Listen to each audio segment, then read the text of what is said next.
yang merupakan primadona pariwisata yang ada di Kalimantan Timur, bahkan di Indonesia.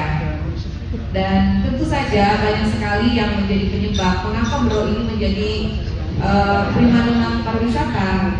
Paling tidak kita mencatat 3 hal yang menjadi unggulan komparatif di Kabupaten Berau yang harus kita kembangkan terus. Pertama, kita harus mengetahui bagaimana keindahan dan kekayaan alam yang sangat luar biasa di Kabupaten Berau. Perairan Berau merupakan bagian yang tidak terpisahkan dari segitiga karang dunia yang terkenal dengan Coral Triangle dengan kekayaan alam yang sangat luar biasa. Menurut laporan TMC dan WWF yang pernah mengadakan penelitian sekitar tahun 2005 lalu menyebutkan bahwa perairan Berau itu memiliki keunikan di mana Berau itu memiliki sekitar 470 spesies karang yang menempatkan Kepulauan Derawan menjadi salah satu wilayah dengan tingkat biodiversitas paling tinggi di dunia. Demikian juga dengan halnya kekayaan hutan tropis di Kabupaten Berau yang merupakan salah satu terkaya biodiversitasnya di dunia. Kita memiliki satwa endemik seperti orangutan, hiu tutul, penyu, parimanta, dan berbagai satwa lainnya yang membuat Berau itu memiliki potensi untuk menjadi tempat pariwisata dan industri kreatif. Selanjutnya, budaya di Kabupaten Berau.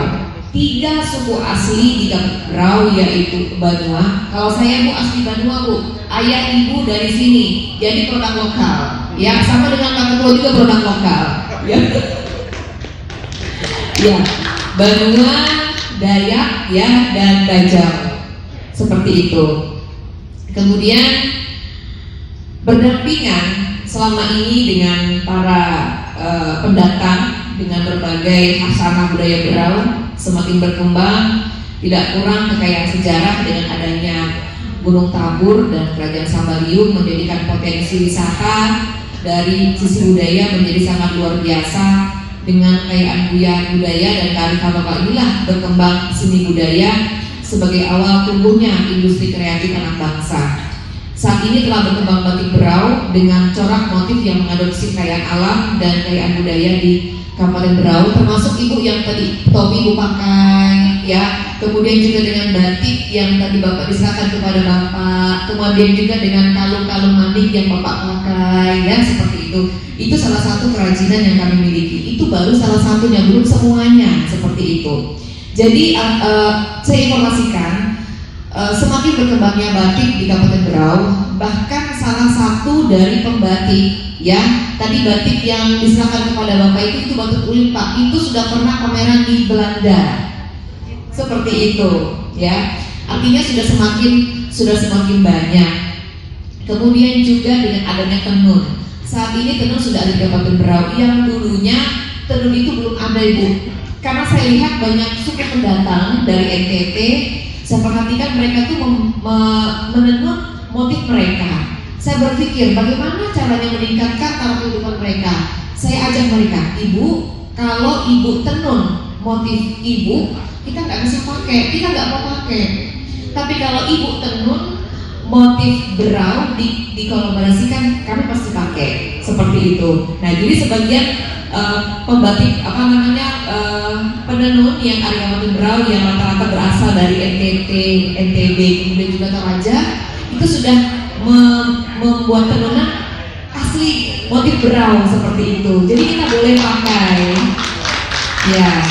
Jadi sudah berkembang. Kemudian juga dengan kerajinan yang lain seperti batok kelapa, batang kelapa. Ibu, batang kelapa itu sudah dibuat piring, gelas, nampan, kemudian juga sendok garpu traveling. Ibu, sayangnya kita nggak bawa. Tapi salah satu hotel yang ada di Berau namanya Grand Parama itu memamerkan berbagai macam kuliner dan kerajinan yang dari Kabupaten Berau. Dan saya wajibkan ke depan, insya Allah kami akan upayakan Pak, kita buat perbuk untuk mewajibkan semua kuliner kerajinan itu wajib dipajang di hotel-hotel yang ada di Kabupaten Berau supaya paling tidak ini bisa meningkatkan ekonomi masyarakat yang ada di Kabupaten Berau dan Berau semakin terkenal di samping pariwisata seperti itu.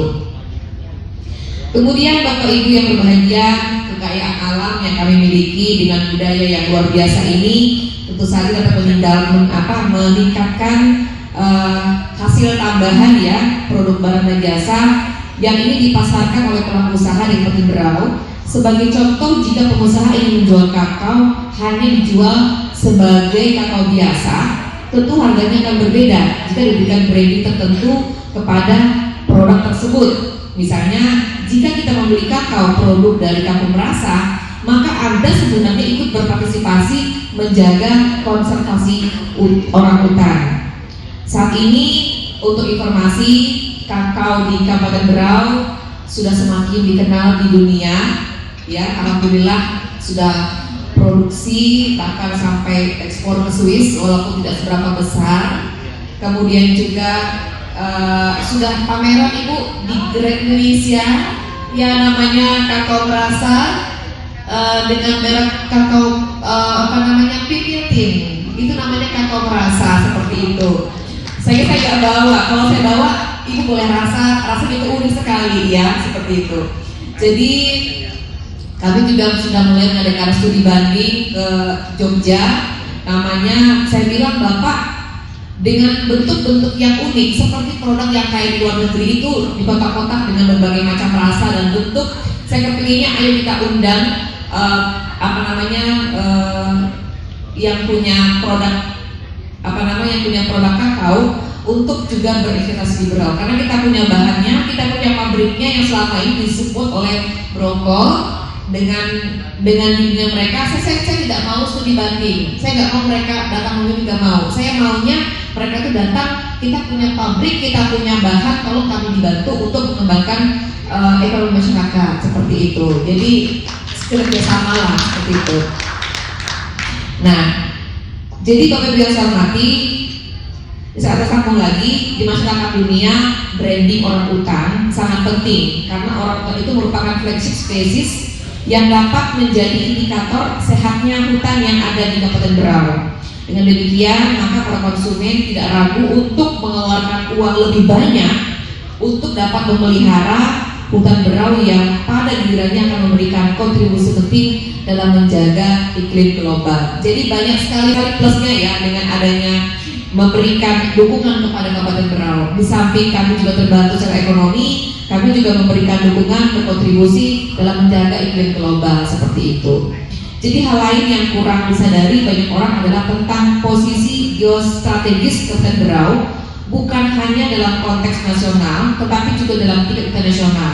Di saat ini Kaltim ditargetkan akan menjadi ibu kota negara Republik Indonesia. Dalam waktu dekat ini, tadi kata Mas Menteri, insya Allah 2024. Artinya kita harus segera berlari, berpacu untuk bisa mengejar target di tahun 2024. Kita sudah siap untuk menjadi bagian dari ibu kota negara Republik Indonesia.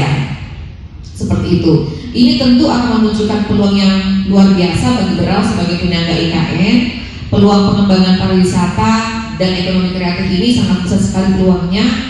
Dengan berkembangnya pembangunan IKN, maka otomatis akan banyak orang yang berdatangan ke Berau. Nah, disinilah pengembangan ekonomi kreatif itu akan tumbuh dengan sendirinya. Seperti yang saya sampaikan tadi, ada banyak 15.000 UMKM yang ada. Apalagi nanti ketika sudah menjadi bagian dari IKN, mungkin akan lebih dibandingkan itu, Ibu. Sebelum pandemi nggak sebanyak itu, Ibu. Setelah pandemi, alhamdulillah atas support dari OPD yang terkait, Diskoperindak sebanyak 15.000 sudah mulai berkembang seperti itu. Kemudian banyak faktor juga yang harus dipertimbangkan dalam menyusun dan desain ini.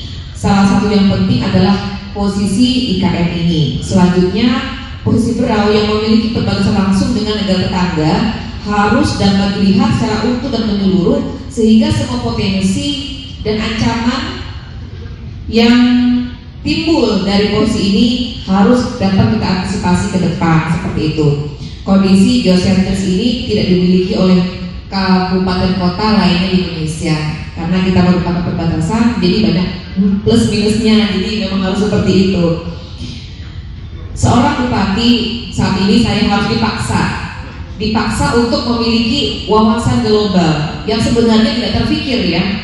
Jadi dipaksa memiliki wawasan global dalam menyikapi kondisi ini untuk bisa menerjemahkannya dengan tataran lokal untuk menangkap semua peluang yang ada dan mengeliminir semua ancaman yang mungkin timbul. Kita mengantisipasi takut-takut saja. Jadi itu sebabnya saya berkesempatan bertukar pikiran dan pengalaman beberapa negara sahabat. Ibu alhamdulillah semenjak almarhum suami masih menjadi bupati, karena saya selalu mendampingi beliau, saya berkesempatan ya diajak ke Seychelles, ya ngobrol dengan bagian Pak Niko. Sampai sekarang ini masih rajin silaturahim, ya bahkan ke depan kita akan diundang ke Dubai untuk mempromosikan para tua, tapi yang hadir Pak Wakil Bupati seperti itu. Ya, kemudian juga kami sempat mampir ke Inggris kemarin mendampingi Pak Wakil Gubernur. Di sana kami sempat menyanyikan lagu khas Berau dengan memberikan khas jajanan Berau, yaitu angka 8 kepada gubernur di sana. Beliau sangat senang sekali, ya seperti itu.